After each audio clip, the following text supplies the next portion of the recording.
Halo semua, baik lagi dengan saya Jeffrey di Segar Talks. Kembali bersama dengan komisaris dan founder dari PT Segar Komunikasi Tbk, Bapak Hendro Susilo, atau yang lebih akrab kita sapa dengan Kopeng. Apa kabar Kopeng? Baik, selamat pagi Jeffrey, selamat pagi semua. Terima kasih atas kesempatannya hari ini. Semoga apa yang kita obrolin hari ini bisa bermanfaat untuk kita semua. Jadi ini adalah kedua kalinya Kopeng hadir di Segar Talks bersama kita. Sebenarnya kenapa dua kali? Karena di episode sebelumnya kita merasa bahwa masih banyak yang bisa kita ulik dari Kopeng. Siap. Masih banyak hal-hal menarik yang sebenarnya kita pengen tahu. Makanya hari ini konsepnya agak berbeda. Bahkan kita ada penonton yang hadir secara langsung. Langsung aja kok. Jadi di episode sebelumnya itu saya mau fokus ke masa mudanya Kopeng. Kopeng bilang kalau waktu Kopeng SMA itu Kopeng pindah ke Malang di asrama, di mana di situ Kopeng diatur dari jam tidur, jam belajar, jam makan, jam ibadah. Intinya semua diatur secara disiplin dan time managementnya bagus. Gitu. Yeah. Nah, sebenarnya selain disiplin ini kok, apa sih yang Kopeng dapat? Apa yang Kopeng bisa jadikan pegangan sampai sekarang Kopeng ada di sini gitu? Oke.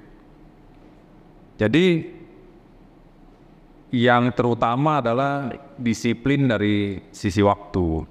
Ya, tadi udah diceritain sekilas bahwa jam bangun pun ada belnya. Oke. Ya, saya lupa persisnya ya. Jam bangun itu dia ada belnya. Kemudian ibadah, kemudian jam sekolah. Nah, jam makan siang sampai sore itu ada jam belajar. Jam belajar itu ada 2 sesi. Saya ingat jam 4 sampai jam 6. Kemudian jam 8 sampai jam 9. Kira-kira begitu. Nah, jadi jam 6 sampai jam 8 itu ada jam makan malam, terus ada ibadah malam. Oke. Nah, karena semuanya harus begitu, itulah yang jadi disiplin. Siapapun yang tinggal di asrama harus mengikuti aturan itu. Oke. Ya, karena asramanya juga di dalam lingkungan sekolah. Oke. Jadi tidak ada pilihan. Pada waktu itu ya kita jalanin aja, karena memang sebelum mendaftar ke sekolah itu sudah dikasih tahu bahwa kayak gini loh kalau tinggal di asrama. Ya. Iya. Kalau boleh tahu kok, maksudnya pindah sekolah ke asrama itu pilihan sendiri atau memang ada tuntutan dari orang tua kok?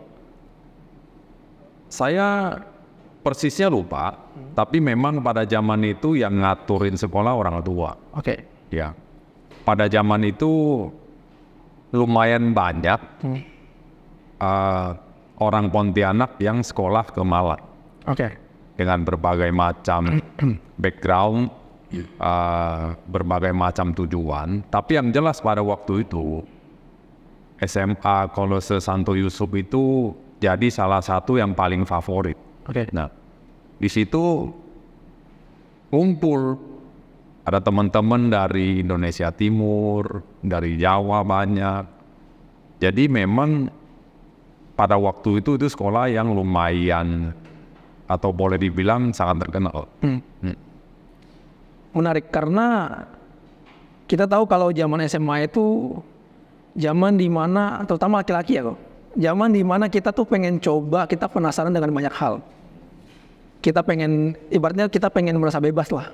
Apalagi posisi Kopeng jauh dari orang tua, merantau, tapi ditempatkan di asrama. Maksudnya gimana proses masa muda Kopeng yang pasti penuh dengan rasa penasaran untuk hal-hal baru. Mungkin kalau kita tahu zaman SMA tuh, kalau di zaman aku ya kok, zaman SMA tuh zaman-zamannya kita mulai pacaran, mulai bawa motor sendiri, bawa kendaraan sendiri, mulai nongkrong sampai malam. Kita break the rule lah. Yang kita dapat dari SD, SMP tuh pokoknya kamu jam 9 masih rumah ya. Jam 10 tuh udah waktunya tidur. Lampu kamu udah mati gitu. Tapi kan berarti aturan itu bukannya makin longgar waktu aku SMA, tapi makin ketat. gimana pergaulan Kopeng waktu SMA yang sebenarnya kita semua tahu bahwa pasti banyak rasa penasaran itu. Pada waktu itu saya coba mengingat, jalanin ya biasa aja. Berteman asrama itu satu kamar 4 orang, ratusan orang di dalam situ. Ya. Ya. Jadi kesehariannya ya bersama-sama yang ada di asrama itu. Memang ada jam yang diizinkan untuk keluar dari asrama. Oke. Sabtu. Cuman pada zaman itu di Malang, pilihan-pilihan untuk keluar dari asrama juga tidak begitu banyak.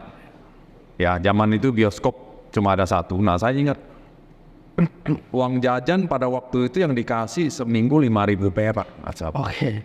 Ya, jadi lu mau berkreasi sekuat apapun dengan uang segitu ya terbatas. Nah, karena mungkin juga kita datang bukan dari Malang, pilihan-pilihan untuk explore itu pada zaman itu tidak banyak. Jadi memang di situ fokusnya sebelum berangkat udah kayak ditentuin lah. Ya. Lu ke sono sekolah. Ya. Jadi mungkin juga kalau zaman Jeffrey kan pilihan, godaan, kita sebut godaan ya. Kelihatan. Ya. Kalau zaman saya apalagi di Malang tidak kelihatan atau tidak bisa ini mau gini, ini mau gini. Ya sehari-harinya begitu, jadi kita nggak merasa ini ada yang kurang, orang semua juga begitu kok. Iya, benar. Gitu. Menarik. Berarti Kopeng baru benar-benar dalam tanda kutip bebas itu ketika kita loncat ke Kopeng zaman kuliah. Ketika Kopeng bilang Kopeng kuliah di Jakarta, mengambil teknik industri, sebenarnya ada 2 hal yang menarik yang pengen aku tanya. Satu-satu ya. Mulai dari kenapa itu di episode sebelumnya Kopeng bilang kalau teknik industri adalah jurusan yang baru pada saat itu. Berarti sekitar tahun 92, 93 ya kok? 92. 92. Iya. Itu adalah tahun yang itu adalah jurusan yang baru. Dan Kopeng berani gitu untuk mengambil jurusan ini. Kopeng yakin. Yang pengen kita tahu tuh kenapa gitu loh. Karena kan mungkin karena aku mahir juga, mungkin pada saat itu sebenarnya jurusan yang aman tuh manajemen, ekonomi, terus perbankan, akuntansi gitu. Tapi kenapa Kopeng mengambil jurusan baru ini gitu? Pengaruh temen waktu SMA kali ya. Jadi sebelum ke Trisakti itu saya ikut temen daftar di ITB. Oke. Nggak diterima. Oke. Iya, nggak lolos terus pilihannya ya sudah di Jakarta. Di Jakarta zaman itu yang favorit salah satunya Trisakti. Ya, nah zaman itu ada satu persepsi kalau bisa masuk teknik itu rasanya lebih pinter, lebih gengsi dan segala macam. Oke. Nah, sementara teknik elektro, teknik mesin tuh kedengarannya kayak sangat serius. Nah, sekali lagi zaman itu saya nggak berpikir banyak tentang jurusan ini nanti jadi apa ya. Iya. Ini kelihatannya kok oke. Terus teman-teman juga ngambil ke situ. Ya sudah. Jadi nggak dipikirin sampai serius ini tentang apa, ini nanti depan mata adanya itu aja. Iya. Oke, berarti memang Kopeng jalin aja lah. Jalani saja. Dan ini pertanyaan kedua. Berarti itu adalah benar-benar waktu di mana Kopeng bebas.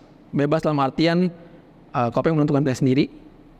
Kopeng tidak terkurung dengan dalam tanda kutip waktu yang ketat diatur sedemikian rupa. Itu ada nggak sih kok kayak perasaan ya mungkin kalau misalnya kayak aku juga sama. SD, SMP, SMA di daerah di Pontianak. Pas kuliah pindah ke Jakarta itu benar-benar beda sekali. Culture shock lah kalau kata orang sekarang ya. Dari pergaulannya, dari lalu lintasnya ya kan. Terutama pergaulan sebenarnya. Ada nggak sih hal baru yang menurut Kopeng, sebenarnya ini yang gue pengen coba nih dari gue SMA. Ini rasa penasaran gue dulu nih gitu.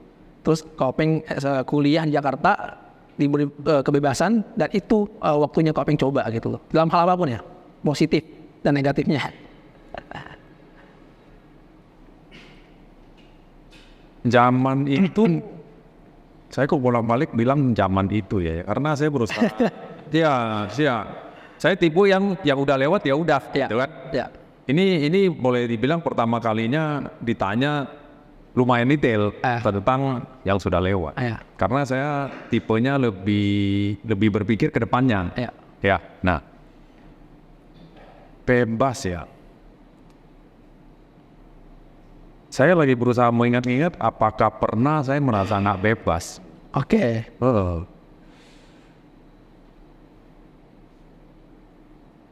Nggak ada rasa bahwa oh ini bebas dulu nggak bebas. Oke. Ya, depan mata teman kuliah, teman mainnya tentu beda. Itu juga tidak merasa ada yang tidak bebas karena gini loh. Kalau kita mau mengartikan bebas dalam arti sebebas-bebasnya, buat saya itu nggak ada. Oke. Ya, nah contohnya gini, kita bebas mau makan apa aja, mau kemana aja. Tentu ada satu batasan yang ketika itu dilakukan secara berlebihan, kita sendiri nggak akan sanggup. Ya. Nyoba sesuatu yang saya rasa baru ya. Saya bukan tipe yang itu kepengen yang terbayang kayaknya susah deh. Oke. Depan mata adanya apa yang bulan lalu nggak ada, sekarang ada, ya itu baru. Ya. Ya.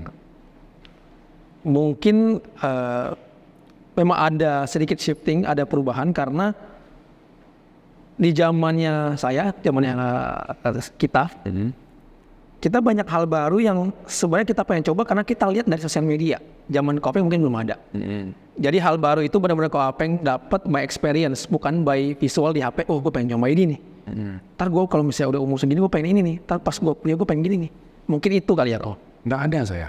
ya. Ya, itu juga sampai sekarang saya belum nggak tahu nanti, karena nanti kan kita nggak pernah tahu ya. Ya. Saya belum berencana dan belum pernah pakai sosial media, account apapun. Ya. Ya, karena saya nggak tahu tujuannya. Ya. Yang di depan mata saya banyak kok yang bisa dicoba, bisa dinikmati. Jadi saya nggak merasa kenapa saya mesti ngikut yang orang lain merasa bagus, itu urusan masing-masing. Iya. Sebenarnya itu akan jadi pembahasan tapi nanti. Saya simpan buat nanti. Terus lanjut lagi kok.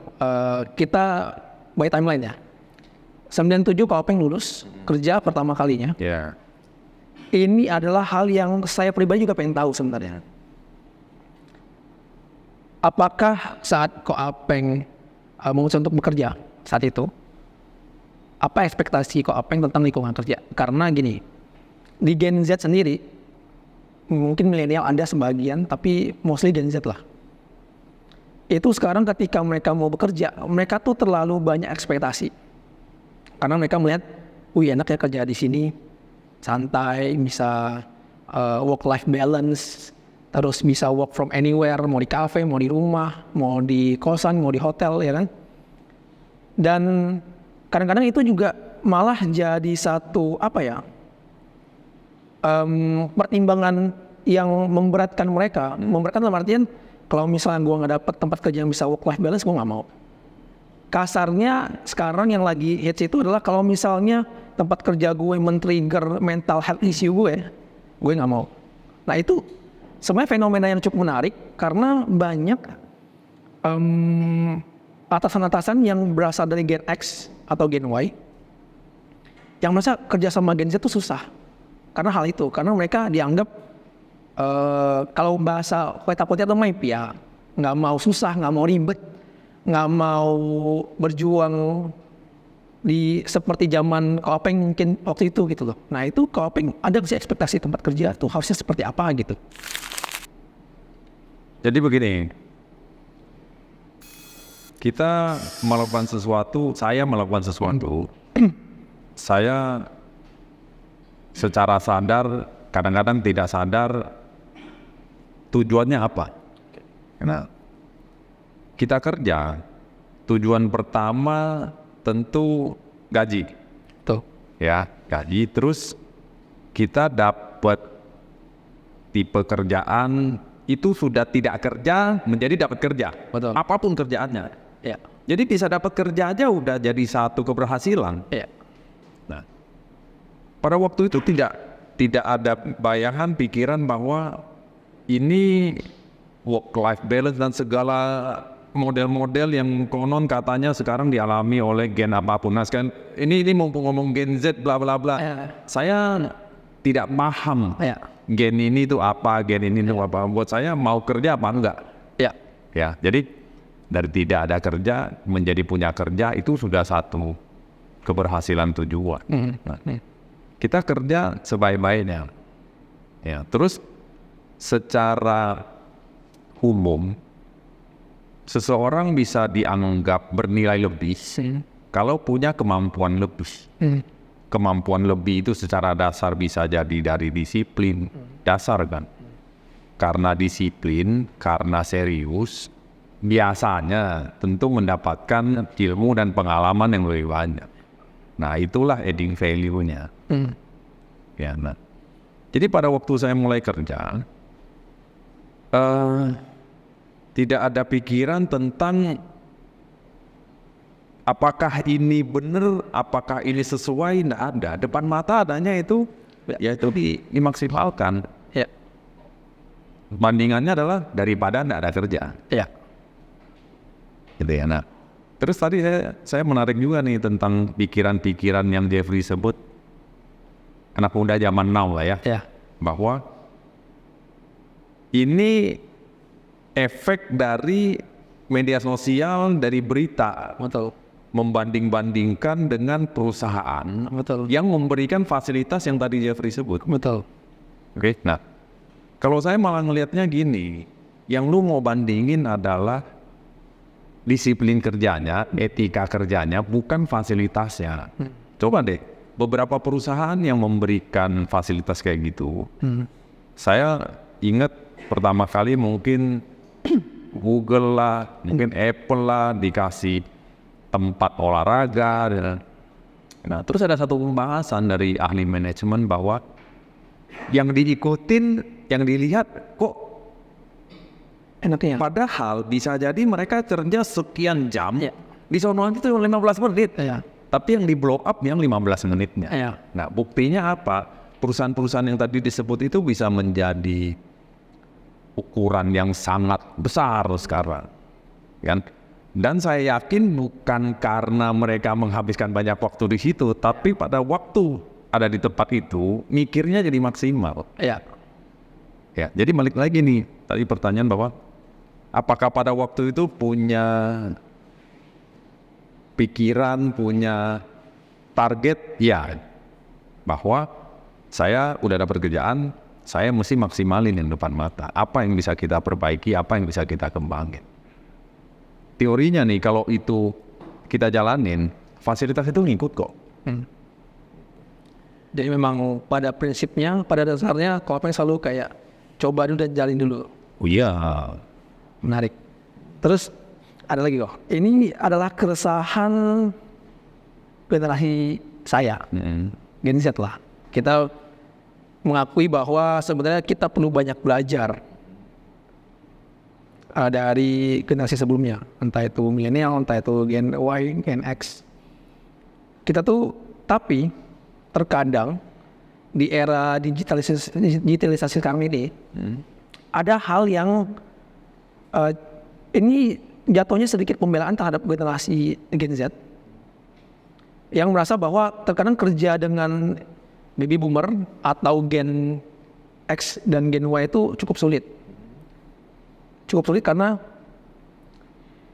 somehow mereka merasa mereka selalu membandingkan zaman gue dulu dan zaman lu sekarang lebih susah zaman gue. Sekarang tuh lu gak ada apa-apanya. Akhirnya kerjaan-kerjaan yang mungkin sebenarnya secara penempatan tuh cukup esensial di perusahaan, dianggap ini pekerjaan yang sebenarnya nggak penting-penting amat oleh generasi sebelumnya. Karena mereka sudah patokan sebelumnya gue nggak ada kok ini, gue nggak punya privilege ini, gue nggak punya komputer, gue nggak punya email dan segala macamnya. Tapi gue bisa bangun perusahaan ini sampai sekarang tempat lu bekerja. Ini sebenarnya cukup sensitif, tapi cukup menjadi banyak pembahasan, menjadi banyak keluh kesah Gen Z sekarang. Ini dalam artian yang memang punya niat bekerja ya kok.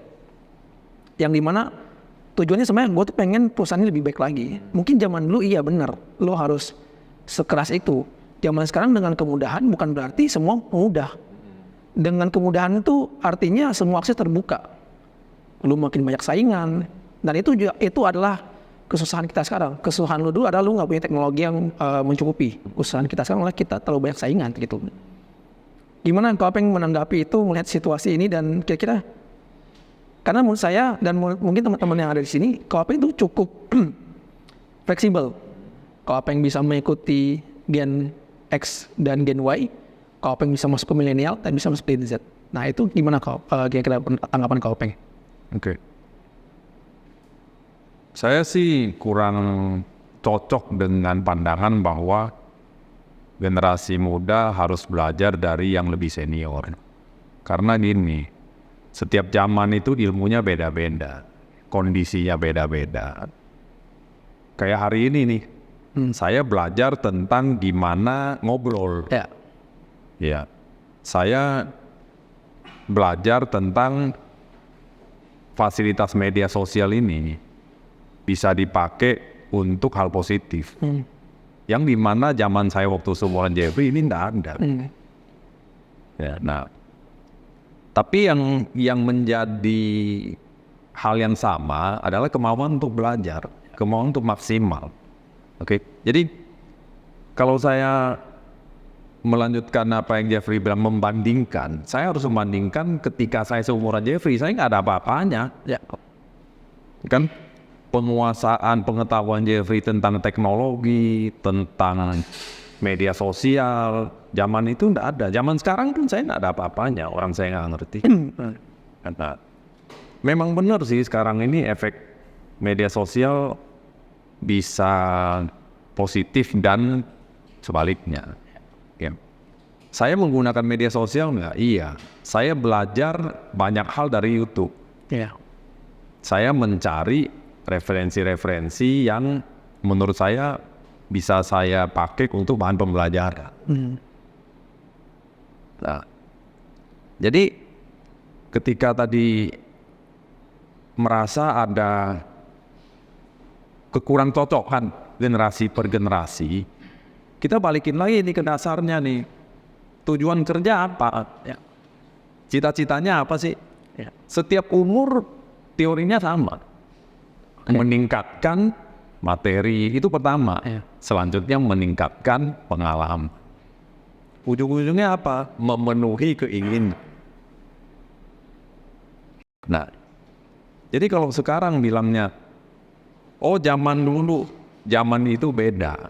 Zaman itu mungkin bedanya adalah semua serba manual, jadi kehadiran di kantor namanya offline itu harus, karena tidak ada teknologi video call, tidak ada apapun. Zaman sekarang boleh nggak dilakukan dari rumah? Boleh. Cuman yakin nggak bahwa itu dikerjain? Kan output hasilnya dinilainya sama. Gitu ya. Nah, yang kita antisipasi adalah teknologi ini dimanfaatkan untuk menjadi alasan. Saya mau work from home nih. Tapi ternyata tidak melakukan kerja kantor. Tapi kan ketahuan dari outputnya. Jadi rasanya tidak perlu ada perbedaan yang zaman itu enggak. Itu beda zaman, tentu beda cara. Sekarang gimana caranya sama-sama memaksimalkan zaman sekarang. Tujuannya sama kok.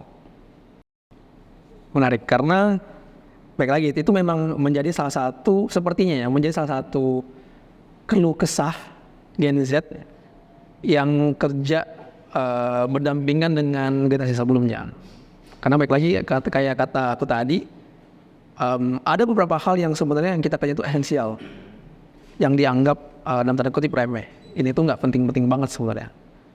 Mungkin zaman dia ya, zaman sebelumnya ya, tapi zaman sekarang belum tentu gitu. Terus aku mau nyambung ke tentang sosial media. Kopeng, kita semua tahu Kopeng tuh nggak punya sosial media. Yang Instagram, Twitter, Facebook, bahkan LinkedIn. Tapi menariknya adalah Kopeng selalu update tentang apapun yang sedang terjadi, yang lagi hits. Dan kadang itu melebihi kita yang main sosial media itu. Itu sebenarnya apa sih kok yang kita tuh penasaran. Kita kadang-kadang nggak percaya Kopeng tuh nggak mungkin nggak punya sosial media, gitu.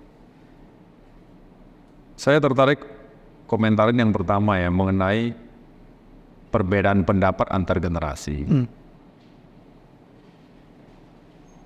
Coba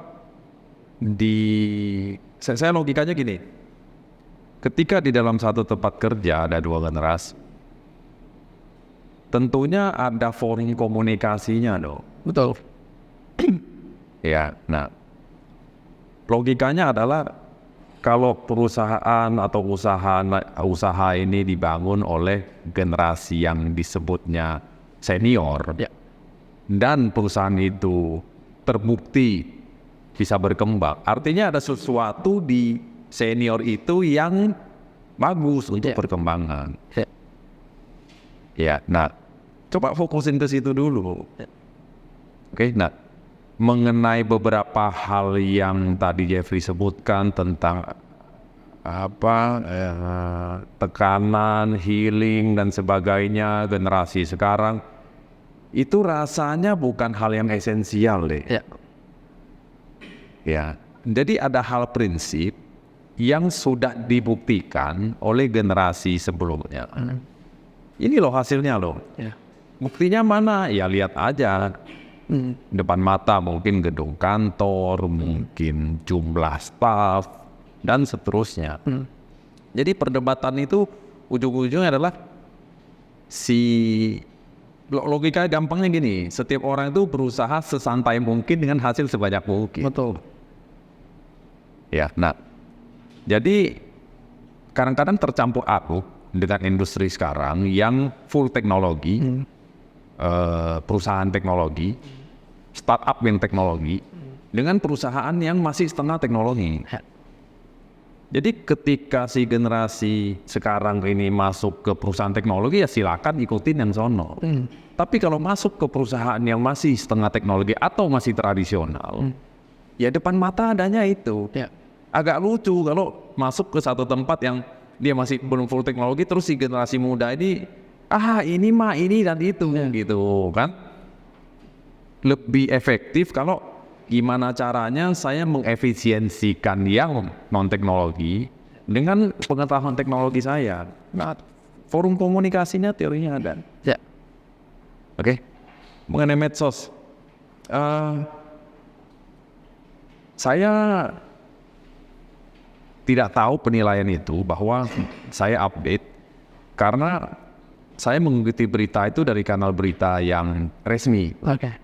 Resmi itu dalam arti TV-nya Kompas, beritanya Detikcom, kan. Nah, kadang-kadang di Detikcom itu dia muncul beritanya doang yang menurut saya tidak perlu baca isinya. Ya. Oke. Ya, judulnya apaan nih? Oke, tapi saya nggak klik. Nah, kadang-kadang itu yang saya mention, yang saya obrolin. Judul itu sisanya ya kita lucu-lucuan. Isinya saya nggak tahu. Paling satu dua topik yang lagi tren aja, gitu. Jadi saya juga tidak merasa bahwa banyak hal yang menurut saya ini fungsinya apa ya?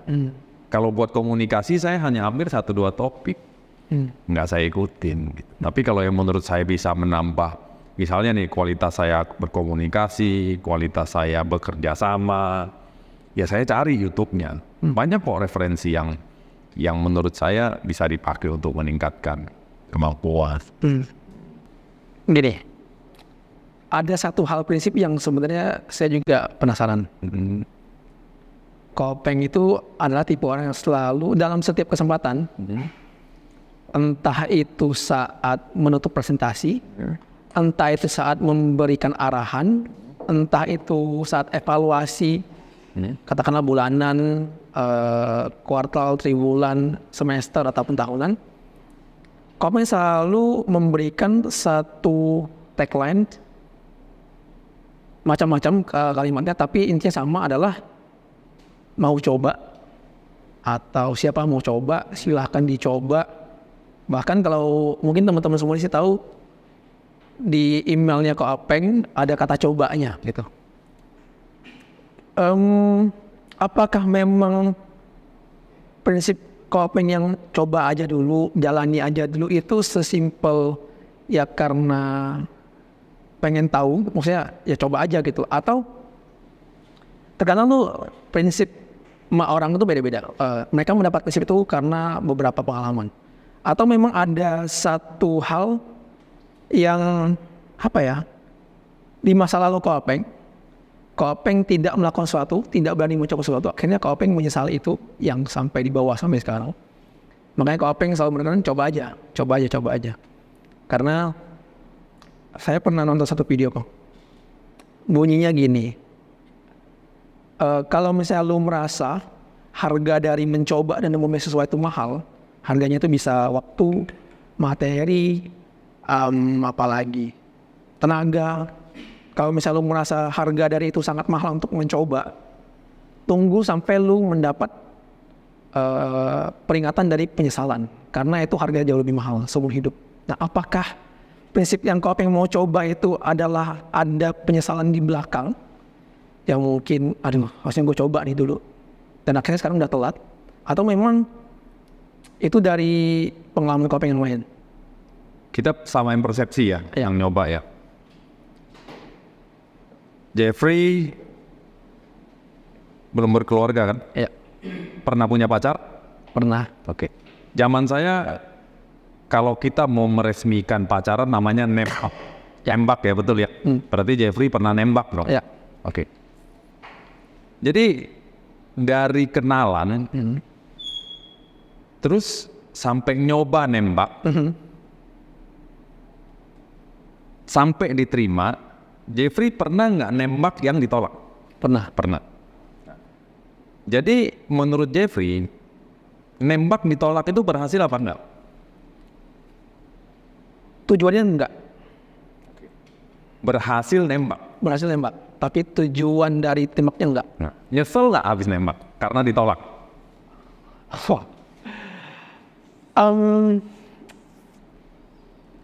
Nyesel atau enggak setelah nembak dan ditolak? Nyesel pernah nembak nggak? Oh enggak, kalau itu enggak. Oke. Kalau pernah nembak dan ditolak, nyesel apa enggak? Pada waktu ditolak, spontan mikirnya apa? Tahu gitu gue nggak usah nembak. Benar. Tahu gitu ya gue kasih waktu lebih panjang lagi untuk pendekatan. Biasa gitu. Oke, berarti nembak berhasil apa enggak? Nembaknya berhasil. Nembak itu nyoba nggak? Nyoba. Nyoba. Oke. Sekarang nembak berhasil jadi pacar. Ya. Jalan setahun. Pernah putus nggak sama pacar? Pernah. Oke.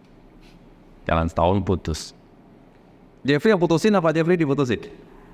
Pernah nggak diputusin? Pernah. Pernah diputusin. Oke ya, kesel dong. Ya.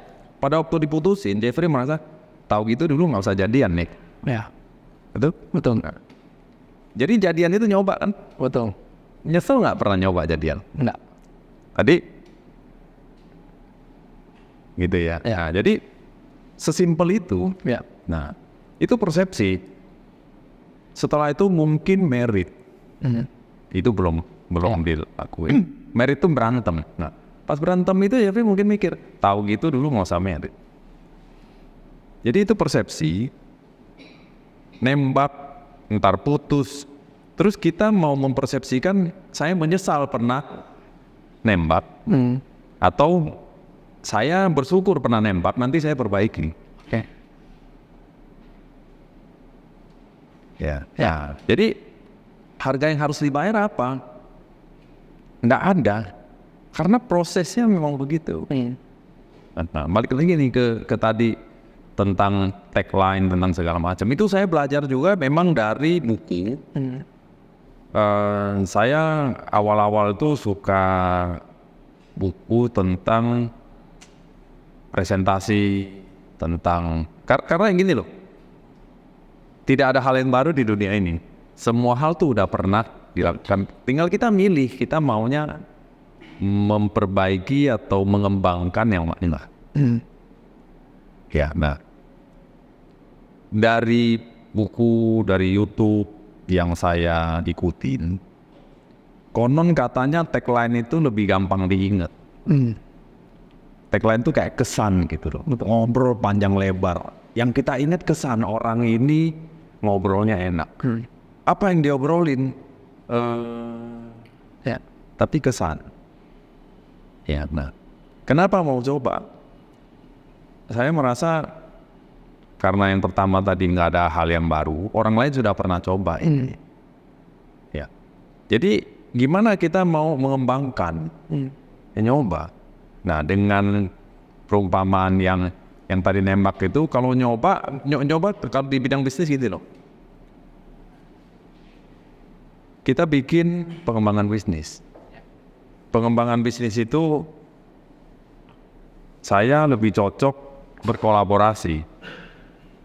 Ya, nah, berkolaborasi itu dengan teman-teman yang sudah terbukti satu visi. Oke? Bidang bisnisnya baru. Nyoba. Ya. Buat saya berhasil mengumpulkan orang-orang satu visi aja udah berhasil. Ya. Nyoba, kalau bisa berkembang itu keberhasilan selanjutnya. Ya. Tapi kalaupun itu tidak, dapat pengalaman dan kebersamaan. Ya. Ya. Tentu ada batasan-batasan modal yang kita mesti hitung. Ya. Gitu ya. Nah, jadi tadi Jeffrey juga bilang, saya biasanya siapa aja yang mau nyoba. Karena gini, ketika kita dapetin orang yang satu visi, ketika kita sharing ide, yang ada masukan-masukan untuk mengeksekusi. Kalau kita sharing ide ke orang-orang yang tidak satu visi, yang ada dilihat potensi gagalnya. Ya, ini nanti ribet lah. Ya, ini. Jadi kita nggak bisa maksa. Kita bisa menawarkan. Kalau memang tidak ada yang tertarik, berarti ada sesuatu yang salah di ide itu. Kita perbaiki lagi. Ya. Tawarin lagi. Ada yang mau, coba. Jadi memang prinsip mau coba itu bukan karena ada hal yang menjadi penyesalan Kopeng pernah tidak mencoba sesuatu. Nah, saya orangnya gampang lupa. Oke. Ya, jadi itu ada bagusnya, ada enggak bagusnya. Ada bagusnya adalah tadi ditanyain waktu SMA, waktu itu, oh iya ya, saya kok nggak pernah zaman itu gitu kan. Jadi nggak ada penyesalan dulu. Yang dulu ya udah. Tadi Kopeng sempat nyinggung tentang melemparkan ke audiensnya siapa yang mau coba. Artinya kita juga sepakat, saya rasa sebagian besar di sini juga sepakat kalau Kopeng tuh nggak pernah dalam tanda kutip menunjuk secara langsung atau ketika memberikan apa ya istilahnya arahan itu nggak pernah belak-belakan.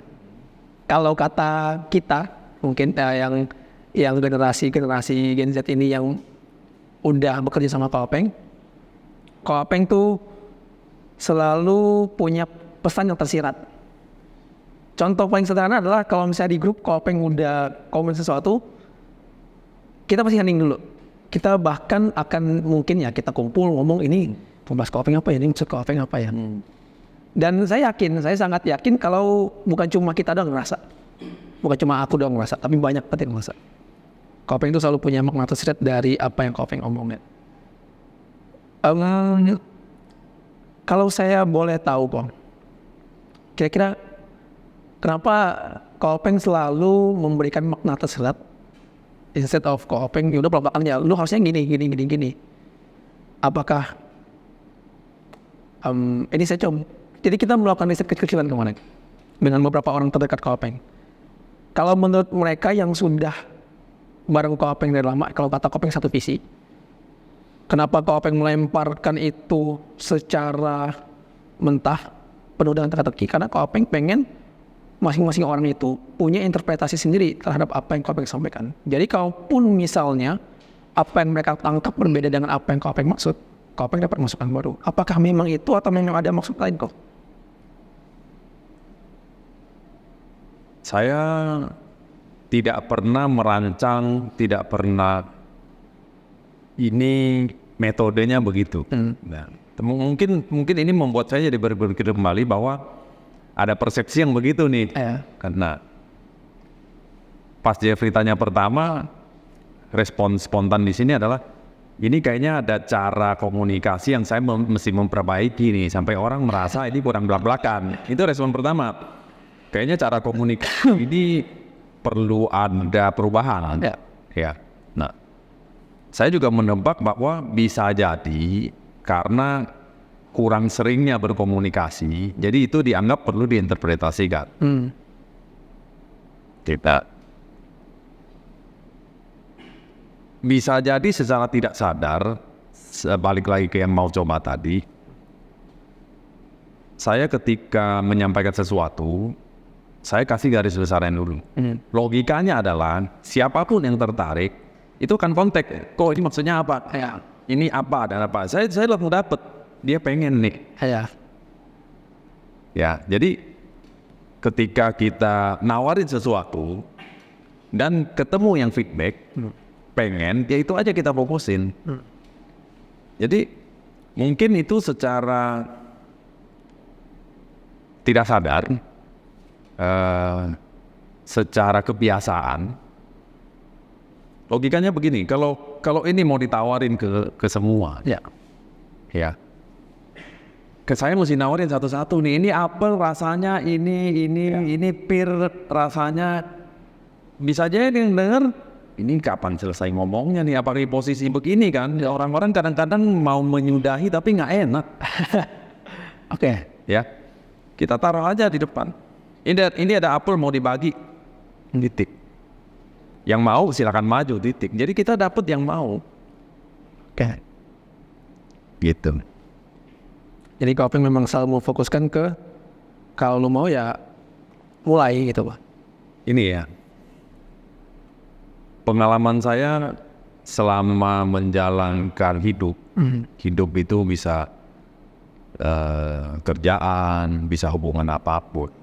Kita itu pasti selalu ada masa-masa lagi down, lagi banyak masalah, dan perlu dibantu, selalu, pasti gitu. Nah, ketika kita punya komunitas, kalau minjem istilah pemerintahan punya ring satu, punya kumpulan orang-orang yang selalu siap saling bantu dan sudah sama-sama saling tahu, kita selalu ketika ada sesuatu yang terjadi, kita nggak perlu minta.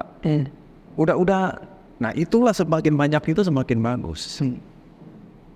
Jadi nyari yang sama-sama mau dan itu subjektif. Ya, kecocokan itu subjektif. Sama-sama cocok, makin banyak saling bantu. Ada hal yang sebenarnya beberapa hal yang kemudian kita tuh Kopeng itu orang gini. Selain yang tadi kita bilang bahwa Kopeng yang selalu memiliki makna tersirat dari apa yang disampaikan, kita juga melihat Kopeng tuh visioner. Waduh, apaan lah? Kita visioner. Selalu punya pandangan ke depan. Mungkin ini adalah efek dari coba lagi aja dulu. Karena kalau misalnya mau coba lagi, berarti artinya ya udah coba, terus baru tahu nanti ke depannya seperti apa. Karena tidak dipungkiri bahwa dari banyak cerita yang beredar, mau dari kalangan yang udah senior banget, yang mungkin sepantaran Kopeng, mungkin sedikit di bawah, jauh di bawah, bahwa Kopeng adalah salah satu atau mungkin satu-satunya, ini mungkin nanti bisa orang yang mendesain bagaimana SK ini berjalan sekarang. Jadi sebenarnya apa yang aku tahu adalah dengan tadi yang Kopeng bilang siklus hidup yang seperti ini dan itu, terus dengan masa kecil yang seperti itu, apa yang membuat Kopeng benar-benar gimana Om? Mencurahkan semua tenaga, pikiran, dan isi hati Kopeng untuk ya udah, gue mau fokusnya ke sini gitu loh. Itu gimana? Saya tentang visioner itu ya, kok berat sekali ya. Gini ya, Jeffrey punya bayangan nggak 2 tahun lagi Jeffrey akan seperti apa?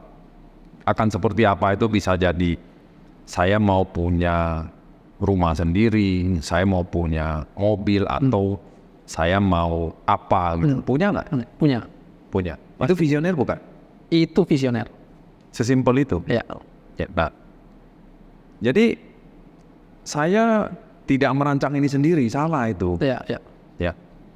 Saya punya banyak masukan dari yang satu visi itu. Mungkin saya yang menyuarakan.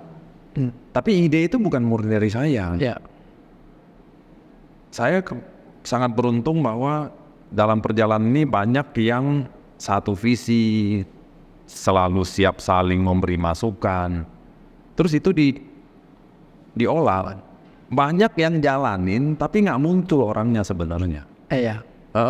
Jadi saya tidak menjadi bagian dominan dari situ. Ya, banyak sekali rekan-rekan senior yang eksekusinya itu tidak gampang. Ya, jadi kalau kita cerita visi, cerita tujuan, paling 2 kalimat, kita mau bikin perusahaan yang bagus, titik. Oke. Tapi menerjemahkan bagus itu ternyata banyak orang yang saling bantu. Ya. Ya, jadi visioner rasanya enggak deh. Karena gini loh, ketika kita sudah nyampe ke satu titik, secara naluri kita akan bilang ke depannya apa lagi nih? Ya. Ngumpul, ngobrol, ini mau nyoba nggak? Mau nyoba, kita punya apa? Kita sanggup nggak nyoba? Kalau gini ternyata nggak jalan, resikonya apa? Gitu. Dan itu dilakuin sama-sama. Ya. Iya.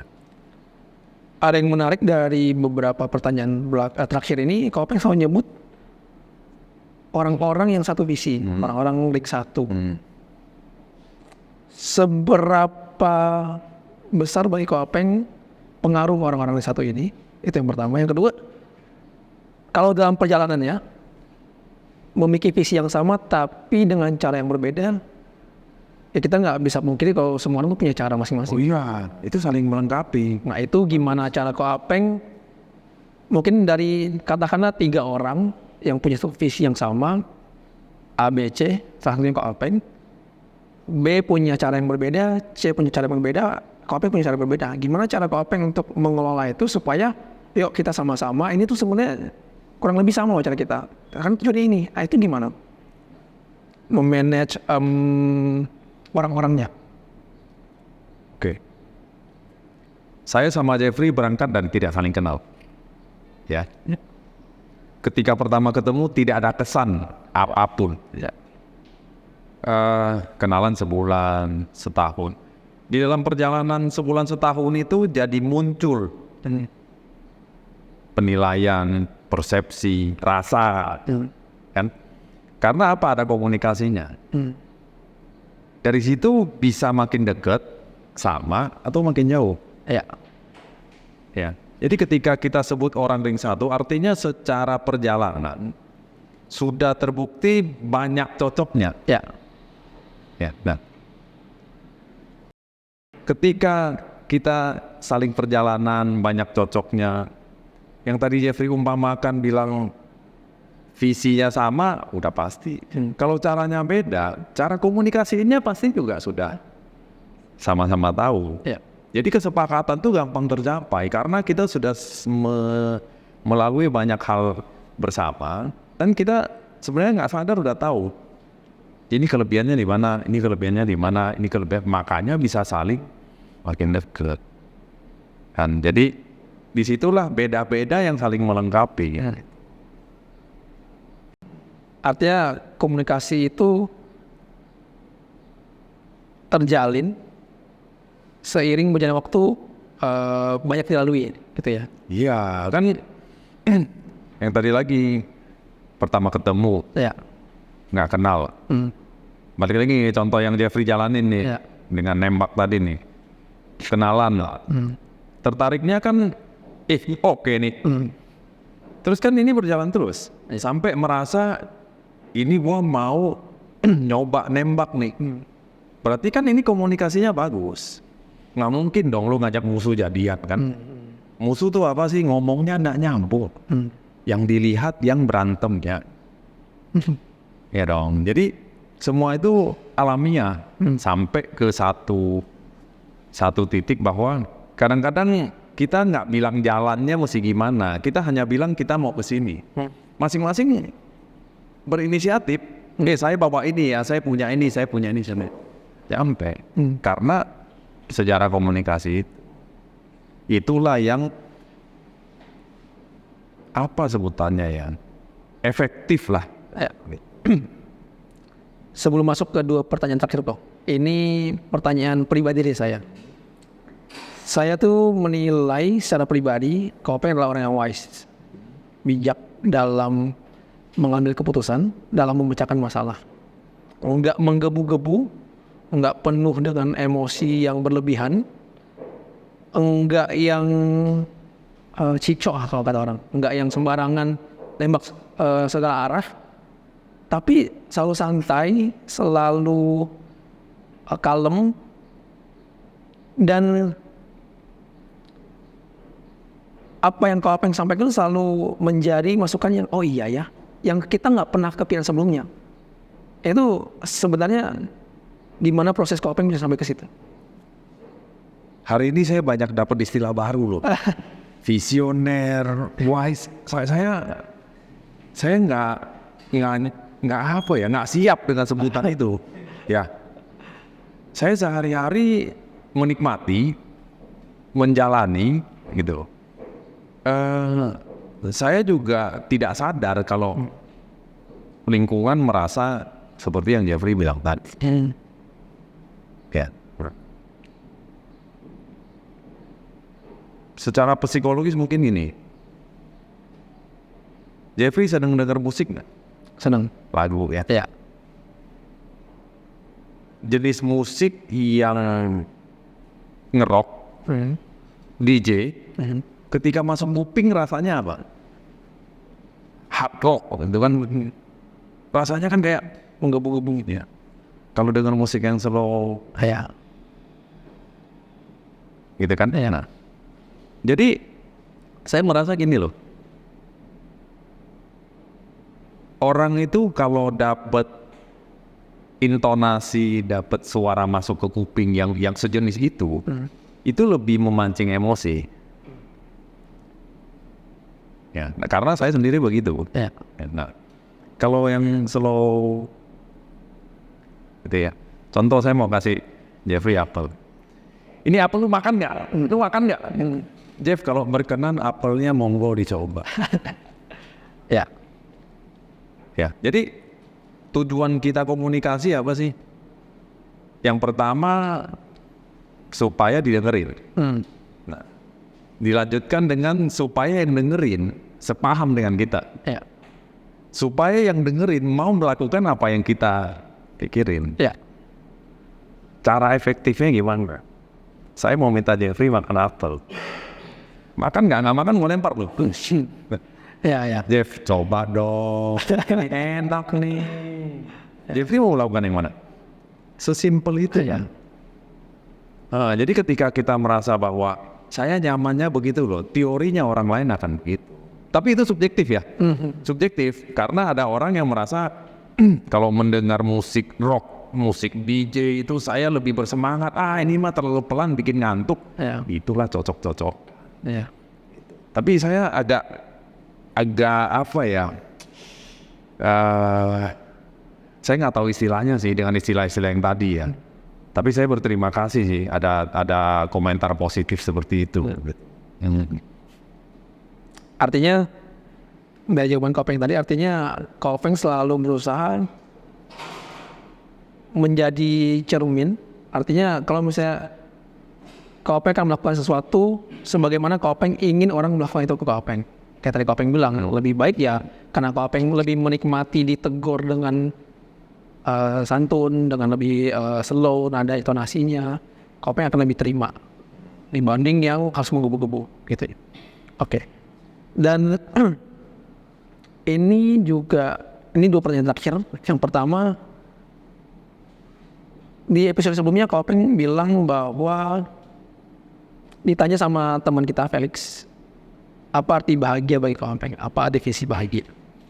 Kopeng jawab sesimpel, ya ketika lu tidak terlalu tinggi ekspektasinya dan menghargai apa yang ada. Karena Kopeng analoginya adalah lu lapar, mau makan ada nasi, tapi lu ekspektasinya mau burger nih, padahal sama-sama kenyang makannya.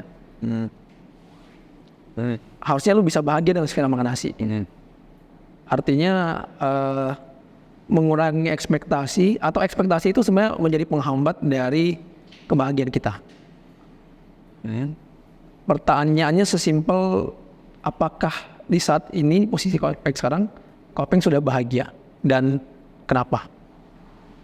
Berusaha bahagia ya, karena kenyataan itu tidak bisa kita yang atur. Ya, tadi pagi saya mau jalan keliling komplek, begitu buka pagar hujan. Kalau kita maksa kan kita nggak bahagia. Wah hujan gimana? Ya udah balik, lihat lagi nggak hujan. Ya, jadi kalau kita mau menilai bahwa apapun yang kita mau itu tidak tercapai, tentu banyak hal yang kita bisa jadiin. Mungkin yang tadi Jeffrey bilang nggak bahagia. Berusaha bahagia iya dengan dalam setiap kondisi apapun. Tapi selalu ada hal-hal yang bukan kuasa kita dong.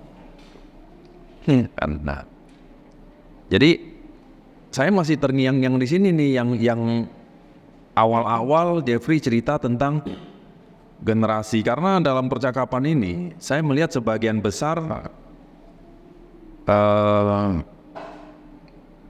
concern Jeffrey tentang Gen Y, baby boomer dan segala ya. Nah, saya melihat Jeffrey sekarang berada di lingkungan itu. Ya. Nah, Jeffrey merasakan apa? Apakah ini orang-orang ini nggak update nih?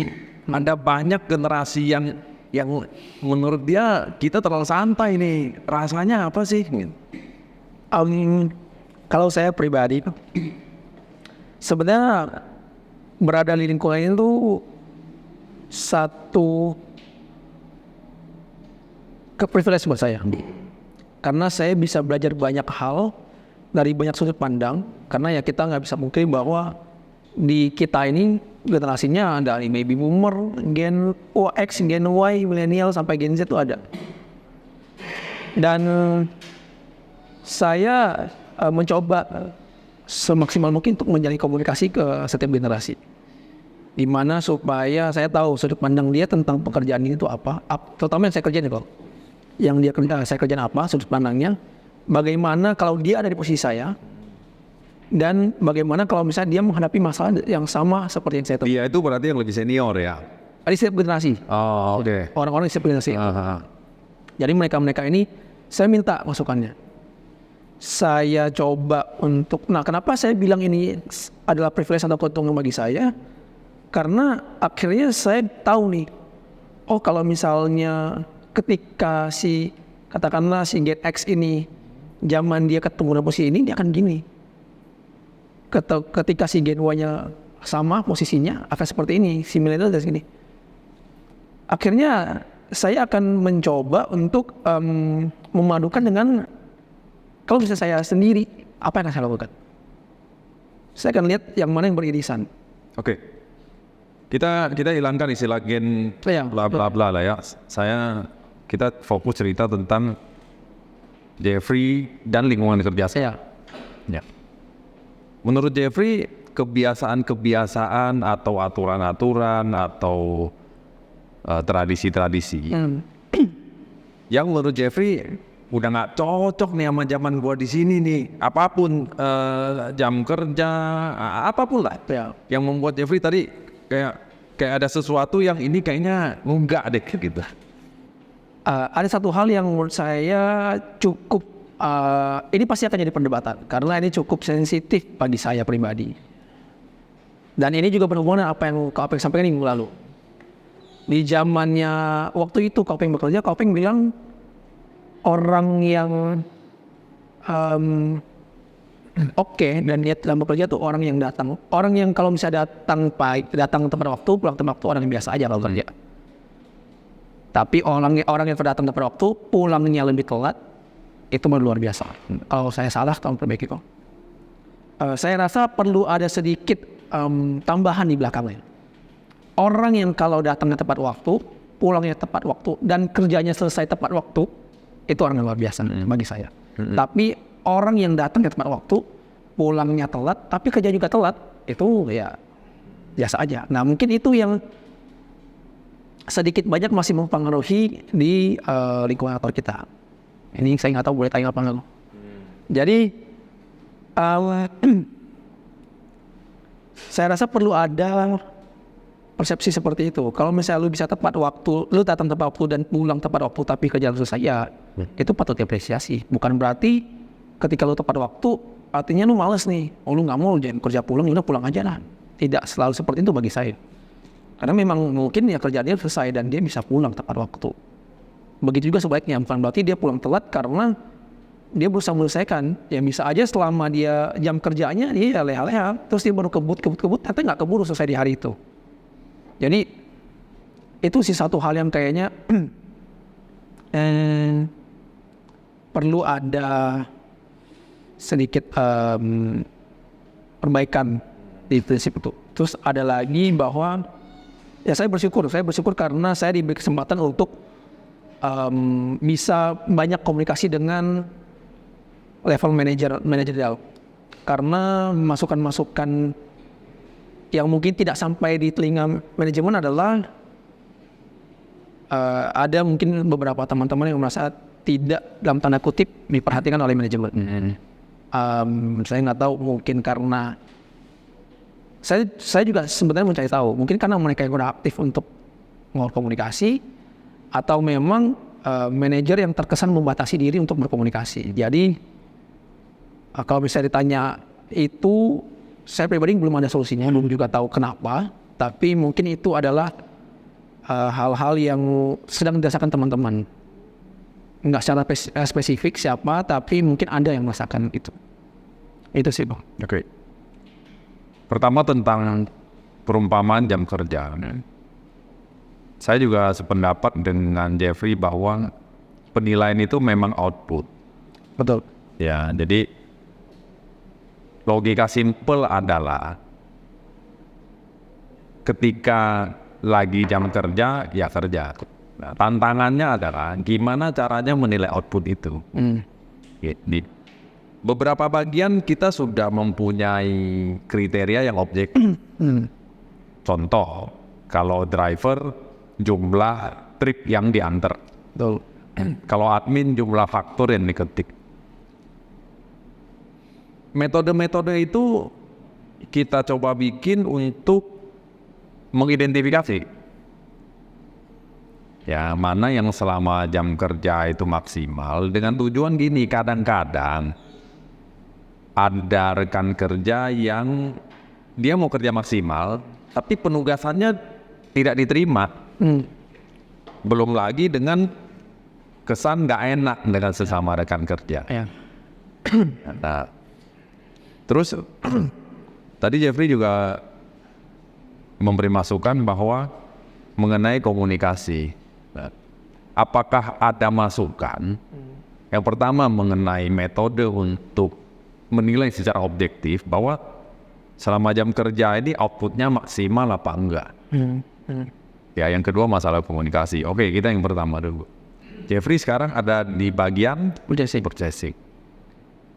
Gimana caranya menunjukkan kinerja seorang purchasing yang sedang dijalanin Jeffrey bahwa selama jam kerja saya maksimal? Poin penilainya apa aja kalau di purchasing? Poin penilaiannya kalau daily task-nya kita adalah, ini saya berdasarkan rentetan nih kok, yang saya kerjain secara pribadi. Kalau pagi ya tentunya saya pasti cek stok cabang. Terus saya akan follow up, entah itu by phone, entah itu by chat WA ke masing-masing pribadi, ke marketing atau ke cabang untuk tanyain ini stoknya gini. Ini itu apa? Maksudnya udah lebih dari 30 hari misalnya, yang udah overtime, udah lebih dari 30 hari, kondisinya seperti apa, ya kita follow up. Sudah, sambil kita follow up itu, kita juga sambil cari informasi ke supplier tentang barang apa yang akan mulai, barang apa yang sudah bisa dikirim, harga barangnya apa, dan segala macam. Intinya kriteria secara spesifik tentang pembelian. Setelah itu kita tawarkan ke marketing. Kalau marketing butuh informasi lebih, kita akan carikan. Kalau memang marketing punya planning, ya kita akan berikan. Itu mungkin makan sekitar 1-2 jam. Kemudian kita lanjut ke cek bongkaran di hari sebelumnya kalau ada bongkaran. Bagaimana QC reportnya, bagaimana kondisi barang ini. Terus kita sampaikan ke supplier. Dan setelah itu baru di jam-jam yang cukup senggang itu dalam artian gini, daily task yang utama yang tadi saya sebutkan itu sudah selesai semua. Kita akan mulai cek PO, yang mana yang belum dilunasin ke supplier, atau yang mana orderan yang harusnya etanya tinggal seminggu lagi nih, harusnya udah dapat dokumen tapi belum ada, ya kita follow up itu semua. Kalau misalnya untuk, baik lagi ya, kalau misalnya untuk penilaian secara spesifik dan objektif, apa yang dapat dinilai bahwa kerjaan seorang purchasing selesai di hari itu apa, saya rasa, nah ini sebenarnya cukup kontradiktif dengan apa yang saya katakan tadi. Saya rasa untuk kerjaan marketing dan purchasing itu sampai saat ini nggak ada selesainya. Karena kita tahu teman-teman marketing pulang juga masih telepon customer, follow up orderan, follow up supir, udah nyampe mana nih supirnya nih, kirimannya. Begitunya purchasing, sampai pulang rumah, ya ibaratnya purchasing kalau malam di Indonesia, di Amerika pagi, kita tetap follow up, chat-chatan, teleponan gitu. Jadi kalau misalnya ditanya apakah ada daily task yang sebenarnya ini menjadi patokan purchasing kerja selesai dalam sehari, itu nggak ada. Tapi kalau misalnya purchasing kerja maksimal dalam sebulan mungkin ada. Karena kita berdasarkan laporan. Artinya jumlah kontainer yang diklaim, jumlah diskon yang dapat, jumlah pembelian kontainer, jumlah realisasi planningan dengan barang masuk realisasinya seperti berapa persen. Nah mungkin itu yang, dan jumlah keberhasilan purchasing mendatangkan order sesuai dengan permintaan dalam sebulan. Ya mungkin itu yang menjadi penilaian objektifnya. Tadi awal Jeffrey bilang Jeffrey punya planning 3 tahun ke depan apa kan? Untuk mewujudkan itu tentu perlu kerja yang lebih keras. Betul. Saya definisikan pertanyaannya gini. Sebagai seorang purchasing, apa yang bisa membuat Jeffrey berbeda dengan purchasing lain dari sisi kualitas, dari sisi kemampuan yang diperbaiki dari sekarang? Jadi bahwa 2 tahun lagi nih saya boleh menunjukkan saya adalah purchasing dengan kualitas yang berbeda. Menurut Jeffrey, apa yang membuat seorang purchasing punya kelebihan? Kalau saya pribadi, ketika purchasing itu punya kedekatan dengan supplier, artinya purchasing itu pertama mendapat informasi dengan cepat dan tepat dari supplier untuk produk apapun. seorang purchasing bisa dalam tanda kutip mengontrol supplier untuk gue pengen shipment pertama, gue pengen kualitasnya seperti ini, gue pengen manifest size-nya seperti ini, dan purchasing yang dipercaya oleh marketing, apapun yang lu beli, gue pasti akan jual, karena gue tahu lu akan bantu gue di belakang. Even kalau misalnya lu, kasarnya kalau lu datangin barang jelek, gue akan jual, tapi gue tahu lu akan bantuin gue untuk close ini kontainer dengan nggak rugi, atau mungkin mengurangi ruginya gitu loh. Itu sih kalau menurut saya kok, berdasarkan apa yang saya lihat dari senior-senior juga ya, karena rasanya itu yang membedakan itu. Ketika udah dipercaya, ketika udah bisa sedekat itu hubungan dengan supplier apa-apa, Jeff, gue punya barang ini mau nggak? Jeff, ini barang kayak ini loh, jangan kirim dulu ya. Jeff, gue dapat informasi minggu depan ada kiriman gini loh, banyak barang datang ke Indonesia, kayaknya harga bisa turun gitu-gitu. Nah itu yang mungkin membedakan seorang purchasing yang purchasing aja dengan purchasing yang top gitu. Jadi menurut Jeffrey yang dalam tanda kutip lebih cocok menilai kualitas purchasing itu marketingnya bukan? Betul. Nah, tadi ada satu hal bahwa barang yang didatengin kualitas apapun marketing bisa dimuat. Ya. Purchasing itu kan memplanning, menebak. Oke, artinya dengan semua kombinasi yang tadi bahwa dipercaya oleh supplier, teorinya ada satu keyakinan bahwa barang yang tiba itu kualitasnya harus bagus. Betul. Ya, kalau kadang-kadang terjadi kerusakan di tengah jalan, itu di luar situ. Nah, apakah Jeffrey juga ketika mendapat masukan dari marketing atau dari tim lain, itu akan menjadi catatan bahwa kalau sudah melakukan, kalau misalnya beberapa, sebelum saya sebut deh, coba Jeffrey yang cerita bahwa biasanya apa sih kesalahan purchasing yang suka marketing keluhkan? Yang paling umum ya Bang, maksudnya yang mungkin semua teman-teman ini bawa purchasing juga di sini, yang saya adalah ada dua. Ini Keterlambatan kedatangan kontainer dan manifest yang tidak sesuai. Itu yang paling umum. Manifest artinya sizing di buahnya. keterlambatan kedatangan kontainer itu karena kirimnya kelolosan atau kesalahan pelayaran? Banyak sih faktornya, kok mungkin Yang pernah Jeffrey alami karena kelolosan purchasing pernah nggak? Sejauh ini pujutan dari saya sendiri belum pernah. Dan itu perlu diverifikasi oleh marketingnya. Betul. Betul. Nah kalau misalnya manifest atau sizing yang ternyata tidak sesuai itu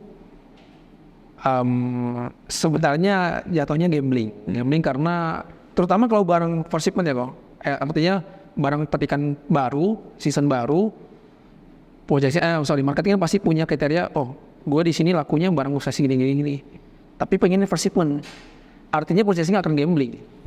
Dan sebelum itu kita akan masihin ke supplier, tim gue butuhnya gini, lo bisa kerja nggak? Gitu kan? Oh bisa, tapi kita maksimalin gini. Ya udah maksimalin ya. Gue percaya sama lo. Tolong dimuatin sebanyak mungkin size ini. Kita gambling karena barang itu masih di pohon, baru mau dipetik. Ketika kita order, artinya supaya akan mulai packing.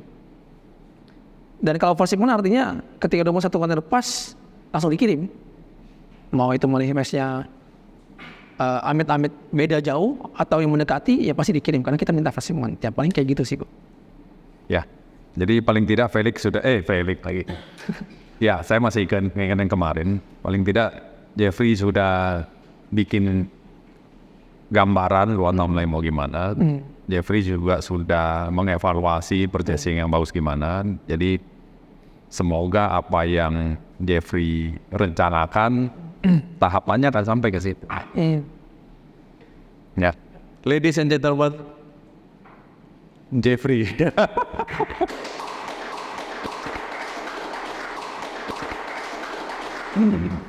Ya, jadi itu teman-teman obrolan saya Segar Talks dengan Kopeng. Nantikan Segar Talks berikutnya kita akan hadir kembali dengan narasumber yang pastinya berkualitas dan punya banyak insight buat kita. Terima kasih, selamat pagi.